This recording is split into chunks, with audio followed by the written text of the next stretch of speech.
I recently had a week cycling out in Mallorca. At the risk of running out of superlatives, it was amazing. We rode on some incredible routes through epic scenery, we had beautiful weather and enjoyed some very tasty food and drink. In short, perfect.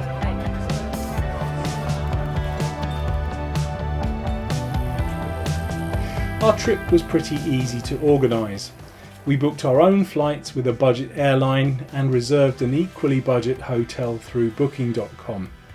This even came with free cancellation, so we didn't have to pay anything until the day before we arrived. Normally when I've been on these Mallorca trips, I've taken my own bike with me, which, to be honest, is a bit of a pain. But this time, a company called LoveVelo, who specialised in cycling holidays, very kindly offered to supply us with hire bikes. They also offered us some transfers between Palma airport and our hotel. Now, as with all my reviews, I will be completely transparent and say that while LoveVelo are not paying me to make this film, these services were offered to me completely free of charge.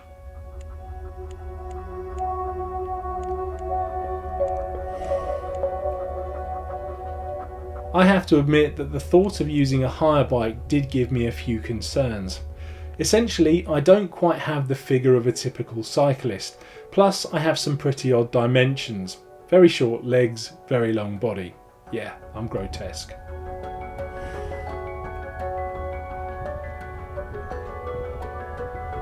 But when I thought about it, the advantages of not taking my own bike quickly started to outweigh these concerns. Basically, it's far easier. Now, I cover this in lengthy and vivid detail in another film, but to summarise, not having to lug a massive bike box around meant that we could drive to the airport in a regular car and check in like normal people when we got there. And it would also be a similar story when we got to Palma at the other end. So after a stress-free journey through both airports, it was very reassuring when we saw our driver waiting for us in exactly the place LoveVelo said he would be. By now it was starting to get a bit late, so we wanted to get to the hotel as soon as possible. By the time we checked in and started making our way to our rooms, it was around 12:45. Now, as I said earlier, we booked a budget hotel ourselves, which turned out to be one of these big package tour complexes, so the grounds were pretty huge. From the reception to our accommodation block was just under 1 kilometre. I measured it later, and finding the way there in the dark wasn't easy. Heaven only knows how much more difficult it would have been if we'd had our bike boxes. LoveVelo arranged for our hire bikes to be delivered to the hotel reception the next morning at 8:30. Now, they did arrive, although some 45 minutes later than scheduled, but for me this was no great issue. A few weeks before we flew out, LoveVelo asked us for a series of measurements for the hire bikes.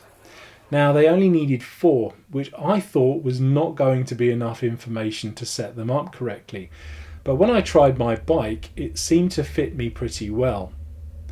I thought maybe I would need to do a few little tweaks here and there, but no, it was pretty much perfect from the word go. My friends Kathy and Kevin, however, did need to make a few minor adjustments, such as moving the seat pin up and the saddle forward, but after that they were also very comfortable. The bikes themselves were giant TCR advanced carbon frames, specced out with Shimano Ultegra compact chainset. As far as I could see, they were also fairly new and well maintained. They came supplied with pedals, a basic computer and a saddlebag containing a pump, tyre levers, an inner tube and a multi-tool. All I needed to bring were my shoes, helmet, cycling computer and sensors, and very importantly my computer mount. Unfortunately, Kathy and Kevin forgot theirs and needed to buy one at the bike shop in Alcudia. At the end of our trip, the bikes were even collected again, so we didn't have to worry about a thing. When it was time for us to start our journey home, our taxi was once again waiting for us at precisely the time and place LoveVelo said it would be. We arrived at the airport with plenty of time to check in and have another stress-free experience. Now, although on this particular trip we arranged our own flights and accommodation, and LoveVelo only supplied us with hire bikes and airport transfers, they are a specialist company that only do cycling holidays. This means they can arrange and supply as much or as little as you need, ranging from just bike hire to custom-made holidays and fully inclusive, fully escorted trips to destinations all over the world. If you need it, they can arrange the whole shebang: flights, hotels, airport transfers and bikes. Some of their trips can also include guaranteed entry to iconic events such as the Mallorca 312 or the Étape de Tour. They can even give you GPX files for your cycling computers so you can be sure of riding the most interesting routes. I had never hired a bike before in my life, and like I said, I did have a few concerns. But based on this experience, I would have no doubt in recommending it to anyone. The delivery and the collection was efficient, the bikes worked perfectly and were an absolute pleasure to ride. What more could you ask for? So if you found this film useful, please like and share. And if you'd like to get the most out of your cycling, please consider subscribing for my regular weekly uploads. Thanks for watching.